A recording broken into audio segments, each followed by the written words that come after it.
Terima kasih Tuhan buat salib-Mu, pengorbanan-Mu yang membuat kami ada hari ini. Yang membuat kami diperbaiki, dipulihkan, diselamatkan. Terima kasih Tuhan. Terima kasih buat hadirat-Mu yang manis pada pagi hari ini. Tuhan, kami mau belajar firman-Mu. Ajar setiap kami yang bicara, yang dengar Tuhan. Supaya apa yang disampaikan sungguh-sungguh kebutuhan kami, sungguh-sungguh keperluan kami Tuhan. Karena kami perlu kebenaran firman-Mu dalam hidup ini. Yang siap dengar dan belajar firman Tuhan, sama-sama katakan, amin, haleluya. Bisa berikan tepuk tangan sekali lagi buat Tuhan. Kalau buat Tuhan yang jangan segitu doang. Lagi dong. Haleluya. Haleluya. Shalom Bapak Ibu Saudara. Shalom, shalom. Bulan ini kita membahas tentang keluarga. Dan Bapak Gembala memberikan tema bulan Februari adalah Happy Family. Seperti stiker-stiker di belakang mobil ya. Happy Family, keluarga bahagia. Saya percaya bahwa setiap Bapak Ibu Saudara pasti merindukan punya keluarga yang bahagia. Betul? Apa ada yang gak mau punya keluarga yang bahagia? Maunya keluarga yang sedih Pak? Pasti semua mau punya keluarga yang bahagia, amin? Yang mau punya keluarga bahagia bisa angkat tangannya, lambaikan tangannya. Oh haleluya, berarti saya di tempat yang tepat ya. Karena khotbah tentang keluarga yang bahagia. Kalau mintanya keluarga yang sedih, saya nanti bingung khotbahnya apa. Nah, setiap kita pasti merindukan punya keluarga yang bahagia. Permasalahannya, bahagia itu kan relatif ya Bapak Ibu. Bahagianya orang bisa beda-beda. Bahagia saya belum tentu bahagianya Pak Gembala misalkan. Misalkan dalam sebuah keluarga ya, bahagianya mama itu apa? Bahagianya seorang ibu rumah tangga adalah ketika rumahnya selalu rapi. Ya, yang ibu rumah tangga ngangguk-ngangguk, ya. Apalagi yang saya anaknya 3, cowok semua ya. Pasti mama-mama tuh pengennya rumahnya rapi. Jadi nggak perlu sering beres-beres ya. Lemari pakaian tertumpuk rapi. Karena anak cowok seringkali tertumpuk rapi diambil paling bawah, nggak dipegangin. Seret, gitu ya. Obrak-abrik semua. Gitu kan. Jadi nggak bahagia maminya. Lalu apalagi bahagianya seorang mama. Anak-anak yang masih sekolah pulang tepat pada waktunya. Nilai-nilai sekolah bagus, ya kan? Anak-anaknya tidak bertindak aneh-aneh. Lalu yang terakhir yang paling bahagia dari seorang mama adalah uang bulanan dari papa tidak pernah terlambat. Betul ya ibu-ibu ya? Betul sekali. Dan kalau bisa tiap bulan naik jumlahnya. Amin. Haleluya, gitu dong. Itu bahagianya mama. Kalau bahagia anak kan lain lagi. Bahagia anak itu biasanya tuh anak-anak tuh maunya dipahami oleh papa mamanya. Dipahami, kadang-kadang biarpun nilainya belum bisa bagus, tapi dia sudah berusaha keras. Oh, gitu ya. Jangan dimarahin mulu nilainya jelek. Gitu.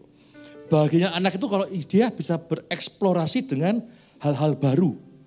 Dan hal-hal baru ini seringkali dianggap aneh oleh orang tuanya. Setiap orang punya bahagia yang beda-beda.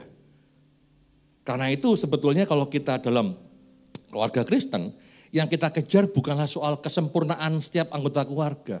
Bukanlah kebahagiaan setiap anggota keluarga. Karena bahagia bisa berbeda-beda. Yang harus kita kejar adalah keluarga yang sehat. Katakan sama-sama, keluarga yang sehat. Bapak Ibu yang masih sehat, yang sehat pun kalau kesandung jatuh dengkulnya berdarah, bisa nggak? Bisa, sehat kok, tapi kesandung dengkulnya berdarah. Terus dia terpincang-pincang. Seseorang yang sehat badannya, sehat sekali, dia naik sepeda motor, lalu pulang dari kantor ke rumahnya kehujanan, hujan badai, wah, pulang meriang sakit. Bisa? Bisa, padahal dia seorang yang sangat sehat. Sama, keluarga yang sehat bukan berarti keluarga yang tanpa masalah. Keluarga yang sehat itu bisa mengalami ups and down, bisa mengalami naik dan turun. Seseorang yang sehat, ketika ada virus yang menyerang, dia pasti akan meriang, pasti akan sakit. Tapi kemudian tubuh orang itu karena sehat, tubuhnya akan belajar mengalahkan si virus itu. Sehingga pada akhirnya dia punya kekebalan tubuh. Gitu kan? Keluarga yang sehat pun sama. Kadang-kadang Tuhan sengaja memberikan beberapa hal, beberapa masalah dalam keluargamu. Apakah Tuhan jahat? Tidak. Tuhan mau ajarin kita semua bahwa ada masalah, diselesaikan. Ada masalah, diselesaikan. Belajar mengatasi semua virus yang masuk dalam keluarga kita. Sehingga pada akhirnya keluarga kita sehat karena punya kekebalan tubuh yang luar biasa. Amin. Kayak orang disuntik vaksin loh Bapak Ibu. Suntik vaksin kan sakit kan? Waktu anak saya masih kecil saya ingat benar paling malas kalau anak-anak kecil itu disuntik vaksinasi, imunisasi. Kenapa? Karena malamnya pasti demam. Kalau vaksinnya murah ya. Karena dulu saya ingat waktu saya bawa anak saya vaksin, dokternya nanya, Pak, vaksinnya mau yang bapaknya nangis atau anaknya yang nangis? Maksudnya gimana dok? Kalau bapaknya nangis harganya segini Pak. Kalau anaknya nangis harganya segini. Anaknya nangis Pak.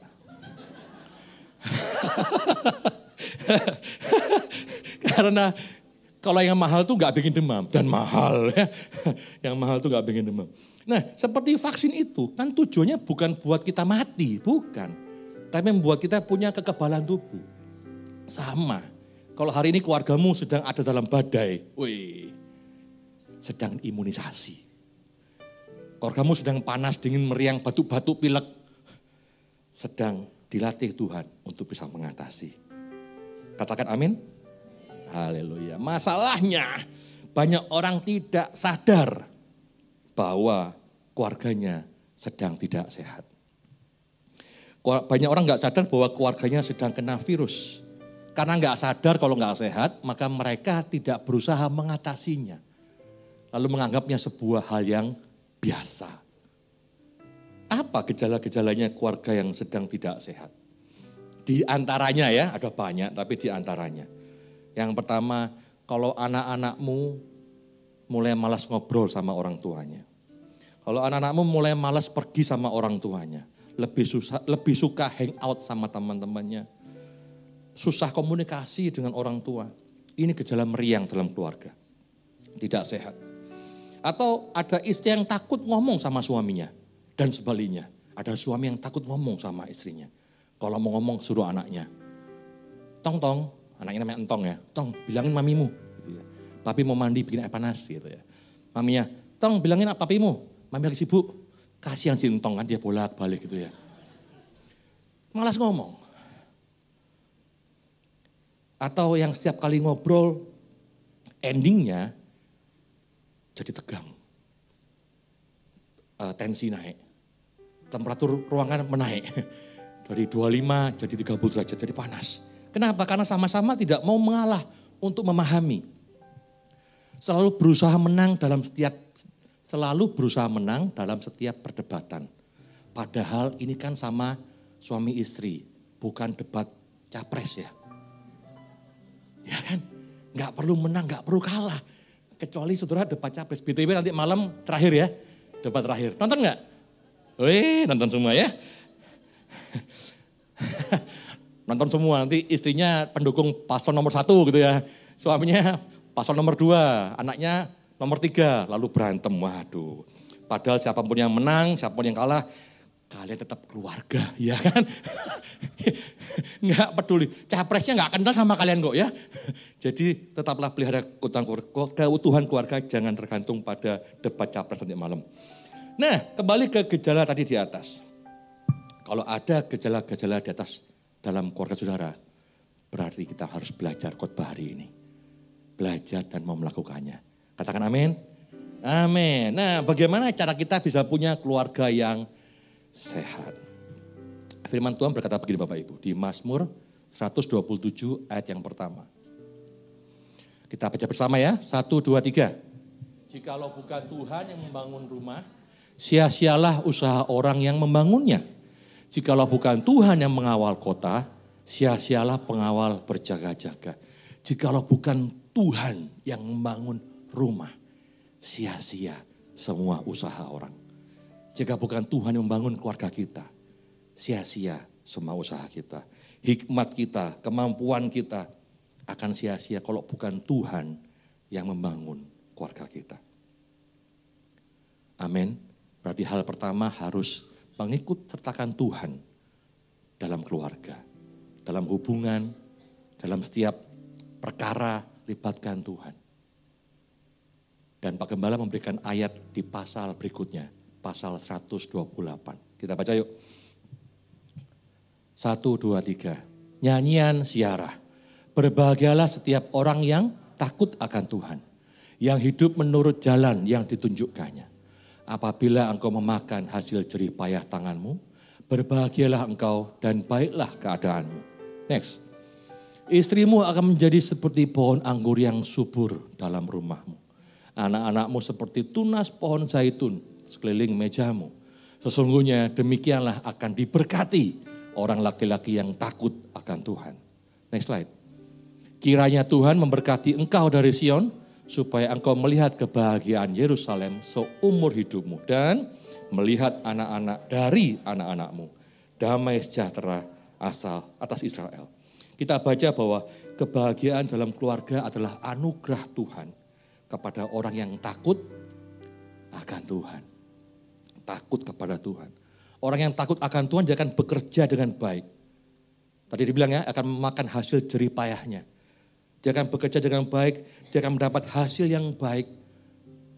Dan jika ada takut akan Tuhan dalam keluarga, maka istrinya pun akan subur. Yang sebenarnya ada istrinya, coba lihat istrinya, subur enggak dia? Akan seperti pohon anggur yang baik, yang subur, yang berbuah lebat. Anak-anaknya akan kuat seperti tunas pohon zaitun. Bapak Ibu Saudara, berkat Tuhan tercurah atas keluarga yang takut akan Tuhan. Sama-sama katakan, berkat Tuhan akan tercurah di atas keluarga yang takut akan Tuhan. Amin. Nah, seperti apa bentuk takut akan Tuhan itu? Saudara, takut akan Tuhan bukan berarti gemetar, ketakutan atau gimana. Takut akan Tuhan bukan berarti engkau tiba-tiba kecemplung di kandang singa, yang banyak singa lapar, dan kau sadar namamu bukan Daniel. Dan kau takut, aku bukan Daniel, ini kandang singa. Kalau Daniel kan nyanyi, pom pom pom pom gitu ya. Kalau ini aduh, takut dalam kandang singa yang lapar. Enggak kayak gitu, takut akan Tuhan bukan ketakutan yang seperti itu. Tapi takut akan Tuhan adalah ketika kita dalam hidup ini, kita selalu berusaha untuk mengatur apa yang kita katakan, apa yang kita lakukan, yang kita pikirkan, yang kita inginkan. Agar semua itu tidak berlawanan dengan kehendak Tuhan. Amin. Singkatnya, selalu berusaha mengikuti kehendak Tuhan. Selalu berusaha artinya kadang berhasil, kadang enggak. Ya kan? Yang penting ada usahanya untuk mentaati kehendak Tuhan. Karena itu tadi Mazmur 128 ayat pertama bilang apa? Berbahagialah setiap orang yang takut akan Tuhan, yang hidupnya menurut jalan yang ditunjukkannya. Dan takut akan Tuhan bukan cuma urusan bapaknya, tapi juga ibunya, juga anak-anaknya. Takut akan Tuhan adalah tanggung jawab sebuah keluarga, semua anggota keluarga. Nah, bagaimana cara kita menerapkan takut akan Tuhan dalam keluarga? Kita baca di Kolose pasal yang ketiga. Slide-nya tolong. Kita baca bersama. 1, 2, 3. Hai istri-istri, tunduklah pada suamimu, sebagaimana seharusnya dalam Tuhan. Asik. Coba yang suami di pinggirnya sikut istrinya, tunduk lo. Tunduklah pada suamimu, sebagaimana seharusnya di dalam Tuhan. Bapak Ibu, kata tunduk di situ dalam bahasa aslinya itu berasal dari istilah dalam militer. Istilah dalam militer yang artinya ada di bawah peringkat. Dalam militer kan ada peringkat-peringkatnya, ada pangkat-pangkatnya. Jenderal, kolonel, mayor dan seterusnya. Nah, artinya tunduk itu seperti seorang yang pangkatnya di bawah pangkat suaminya. Kalau suamimu jenderal, ya engkau paling apa ya kok di bawah jenderal? Kolonel kali ya? kolonel atau mayor atau di bawahnya jenderal. Jadi betapa hebatnya seseorang, betapa cerdasnya dia, betapa dia bijak, punya banyak talenta, melebihi jenderalnya, dia tetap di bawah jenderalnya. Gitu kan? Dalam militer begitu kan? Sama, dalam keluarga pun sama. Sebagaimana hebatnya istri, pinter cari duit, lebih bijaksana, bisa multitasking, ya kan? Istri-istri bisa multitasking loh. Istri saya bisa masak dalam 2 wajan berbeda sambil ngomong sama orang lain gitu. Saya nggak bisa, gosong pasti salah satunya. Bisa multitasking, punya lebih banyak talenta. Bisa istri begitu? Bisa, lebih jagoan dari suaminya. Tapi ingat, pangkatmu di bawah suamimu. Jadi bukan tunduk harus gimana gitu ya. Jadi budak, bukan ya. Bukan kaki tapi harus tunduk di bawah suamimu. Engkau tidak boleh merendahkan suamimu. Ini loh, takut akan Tuhan. Enggak boleh merendahkan suamimu. Tetap hormat, menghargai. Karena suamimu pangkatnya lebih tinggi. Jangan bilang, laki-laki moyung. Tidur mulu, makan mulu, gak bisa cari duit. Lihat gua nih. Wah, lo. Gak bahaya tah itu. Bahaya saudara ya. Jangan. Nah ini para suami saya lihat hidungnya mulai kembang kempis nih. Mulai senyum-senyum. Bener nih. Dengerin nih istriku nih ya. Dada membusung ya. Dengar kata Tuhan. Oh, hormat tunduk ya. Nanti di rumah kalau panggil istriku siap jenderal gitu ya. Berikutnya para suami. Mentang-mentang pangkatmu lebih tinggi. Mentang-mentang kau jenderal. Tidak boleh semena-mena dengan istrimu. Karena firman Tuhan berkata di ayat berikutnya. Hai suami-suami apa? Kasihilah istrimu dan janganlah berlaku kasar terhadap dia. Suami-suami tahu kata kasih di situ, kasihilah istrimu, itu dari bahasa aslinya artinya adalah kasih yang tanpa syarat. Loh, WA siapa ini masuk? Baru dibilang itu nih isinya WA ini, hei suamiku gitu ya. Kasihi aku. Suami-suami harus mengasihi istrimu dengan kasih yang tanpa syarat. Next slide. Efesus 5 ayat 25. Next slide. Nah ini. Hai suami, kasihilah istrimu sebagaimana Kristus telah mengasihi jemaat dan telah menyerahkan dirinya. Dan telah mati bagi jemaat. Wahai suami-suami, siapkah engkau mengasihi istrimu dan mau mati demi istrimu? Tuh kan, gak ada yang amin pasti. Suami-suami siapkah berkorban untuk istrimu? Amin, ada satu lah paling enggak. Suaminya ngomong, istri bilang gini, boro-boro berkorban. Disuruh bantu buang sampah aja ngomelnya panjang lebar. Boro-boro berkorban, disuruh gantiin galon aqua aja, tarsok gitu ya. Boro-boro berkorban, disuruh dengerin istri mau cerita, 2 menit terasa 2 jam.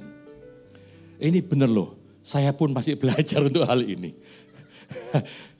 Ini bener bapak-bapak ya, ibu-ibu juga ya, saya sharing ini. Ada itu saja itu sebelakang tuh. Wanita tuh memang suka cerita. Yang wanita akuilah, iya memang. Karena katanya ya wanita itu punya kuota bicara yang berlimpah gitu ya. Kalau laki-laki kuotanya terbatas. Kalau wanita lebih banyak kuotanya. Jadi dia perlu menghabiskan kuota bicaranya itu. Dan ketika dia menghabiskan kuota bicaranya, kadang-kadang diulang-ulang yang dia ceritain. Dan itu mengganggu perasaan dan pikiran suami. Ya kan? Para pria akan tergoda untuk memberi solusi. Gini aja loh, ya gitu ya. Padahal suami-suami, istrimu tuh pinter-pinter. Dia nggak perlu solusimu. Dia sudah tahu apa solusinya. Dia cuma pengen cerita. Ngabisin kuota. Karena kalau kalian suami-suami kasih solusi, stop kan. Berhenti ngomongnya kan. Nah saya sering gitu tuh. Sorry ya istriku. Lupa. Maklum udah tua ya. Suka lupa. Kalau udah gitu dia bilang, Pi, aku cuma mau cerita. Oh iya, lupa. Tapi udah kadung kesel. Jadi ya para suami, korbankanlah telingamu. Untuk mendengar cerita istrimu. Seperti Kristus mengasihi jemaat. Soalnya gini ya suami-suami ya, bapak-bapak ya. Kalau istrimu enggak cerita sama suaminya, masa iya mau cerita sama suami orang? Kan enggak enak malah ya, bahaya malah ya. Jadi suami-suami kasihilah istrimu. Amin. Yang amin istri-istri. Ayatnya bilang suami-suami kasihlah istrimu dan janganlah berlaku kasar terhadap dia. Ini tentu cukup jelas ya. Jangan berlaku kasar. Jangan sakiti istrimu. Jangan sakiti istrimu dalam bentuk fisik, KDRT, janganlah ya. Jangan. Meskipun gitu loh kadang-kadang ya. Kadang-kadang memang istri karena talenta yang begitu banyak. Memang seringkali bikin sesak napas suami. Kok ada yang ketawa kenceng banget aja ya. Kadang-kadang suami sesak napas karena istrinya. Tapi kalau engkau lagi sesak napas, ingatlah. Memang pasti sesak napas karena separuh nafasmu ada di istrimu. Ada lagunya tuh, separuh nafasku. Ya, ingat ya, tidak boleh menyakiti istri. Selain fisik, bisa bentuk verbal. Perkataan yang tidak menyenangkan. Perkataan yang kasar. Bahkan kadang-kadang bentuknya mungkin kayak panggilan sayang. Di sini ada yang suaminya manggil istrinya gendut, dut gitu ada. Bertobat loh. Jangan-jangan diet istrimu gak pernah berhasil. Karena engkau berkata dengan dia gendut. Ada kuasa dalam perkataan loh. Atau kalau ada suami-suami yang punya, istri-istri punya suami yang suka manggil pakai panggilan sayangnya kampret, pret gitu. Jangan ya, tolong deh jangan. Mungkin itu gara-gara suamimu gak berubah karena sering dipanggil kampret. Panggilan yang baik lah. Hati-hati dengan perkataanmu ya. Jangan berlaku kasar dalam fisik juga verbal. Itu tadi istri, suami, sekarang anak-anak. Ayat berikutnya, ayat 20. Kita baca bersama ya, 1, 2, 3. Hai anak-anak, taatilah orang tuamu dalam segala hal. Karena itulah yang indah dalam Tuhan. Anak-anak semua, ingatlah. Harus taat sama orang tuamu dalam segala hal. Karena itu yang berkenan di hadapan Tuhan. Setiap anak-anak sepertinya pasti punya sikap memberontak sama orang tua. Saya dulu juga gitu. Saya yakin saudara pun juga dulu gitu. Waktu masih remaja. Karena anak-anak biasanya menganggap orang tuanya tidak paham apa yang dia mau. Anak-anak menganggap bahwa ortunya itu ketinggalan zaman. Gak ngerti lah, gak paham zaman sekarang.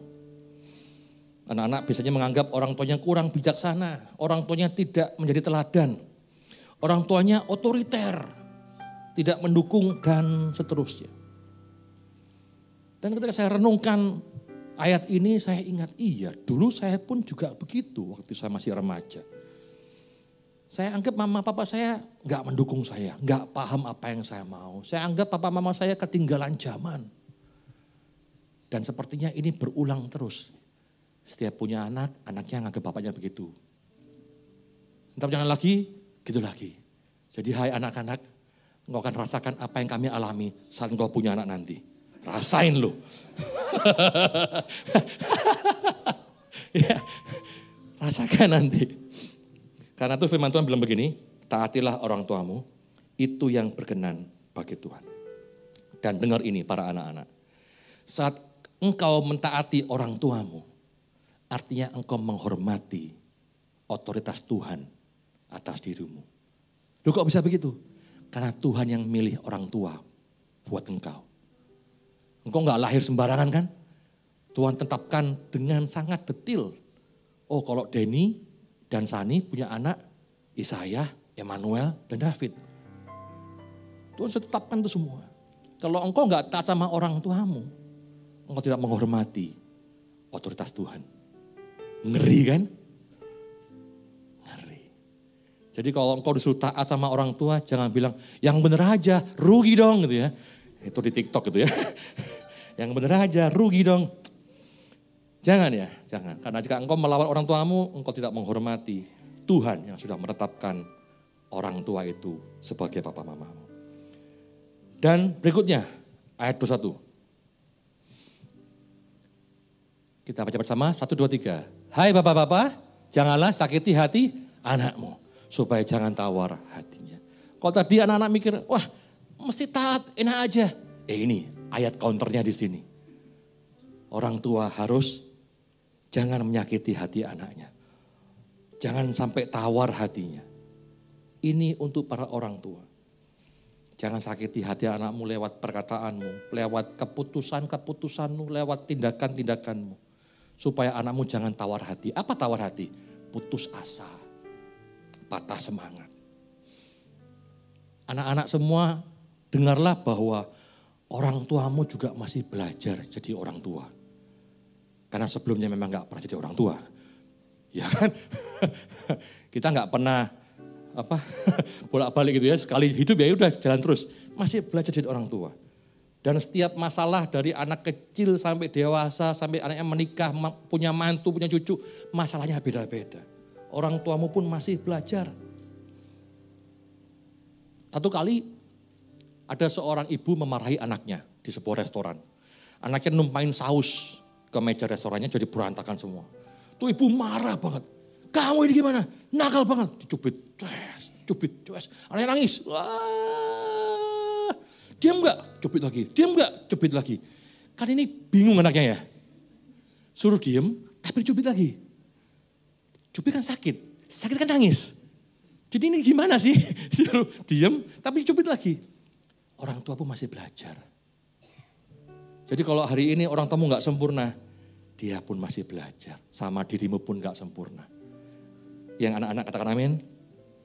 Amin. Dan bagi orang-orang tua zaman sekarang ini sungguh berbeda dengan zaman dulu. Zaman saya remaja. Kalau saya pengen sesuatu, mami saya bilang, enggak. Pokoknya enggak. Ya udah, selesai. Iya kan? Enggak. Mami enggak suka. Udah, selesai. Zaman sekarang, jelasin dulu, gini loh ya. Enggak boleh yang begini, karena nanti bisa begitu. Jadi jangan ya, harus dijelaskan dengan logis, dengan tepat, dan dalam tempo yang sesingkat-singkatnya. Orang tua zaman sekarang lebih besar tantangannya. Apalagi saat engkau anak-anak nanti jadi orang tua, lebih besar lagi tantangannya.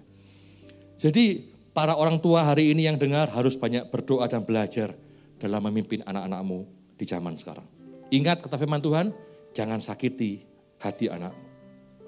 Jangan buat dia putus asa, jangan buat dia tawar hati. Jangan sampai dia tidak mau jadi orang yang baik. Karena kelakuan kita tidak jadi teladan yang baik buat dia. Dan ayat yang terakhir, haleluya.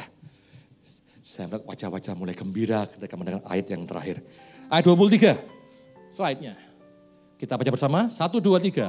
Apapun juga yang kamu perbuat, perbuatlah dengan segenap hatimu untuk Tuhan, bukan untuk manusia. Jadi Bapak Ibu Saudara, ketika para istri tunduk pada suaminya, dia harus melakukan dengan segenap hatinya seperti untuk siapa? Untuk Tuhan. Ketika para suami mengasihi istri dan anak-anaknya, dia harus melakukannya dengan segenap hatinya seperti untuk Tuhan. Dan ketika anak-anak mentaati orang tuanya, menghormati, menyayangi orang tuanya, lakukan juga dengan segenap hati seperti untuk Tuhan. Amin. Amin. Artinya setiap anggota keluarga, suami, istri, anak-anak, semua punya peran untuk mewujudkan keluarga sehat yang bahagia. Mau punya keluarga yang bahagia? Lakukan semua yang tadi. Masa mau saya ulang lagi enggak ya?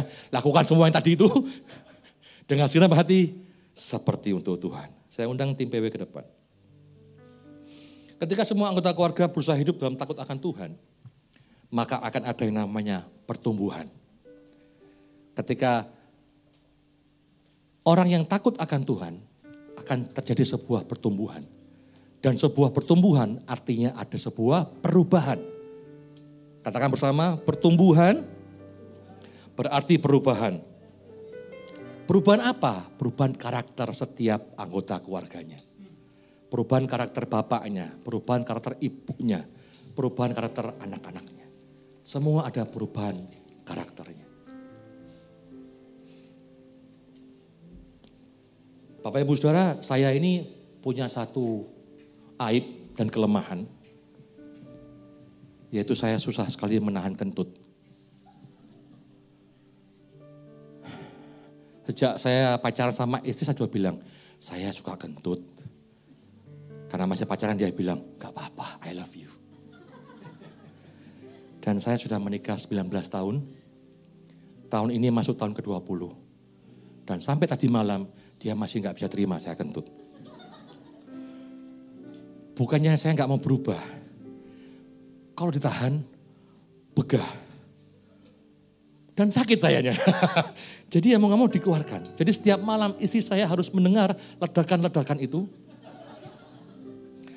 Diterima dengan lapang dada. Dan kadang-kadang gak cuma ledakan. Ada serangan intelijen. Tanpa suara. Terasa menyengat tiba-tiba.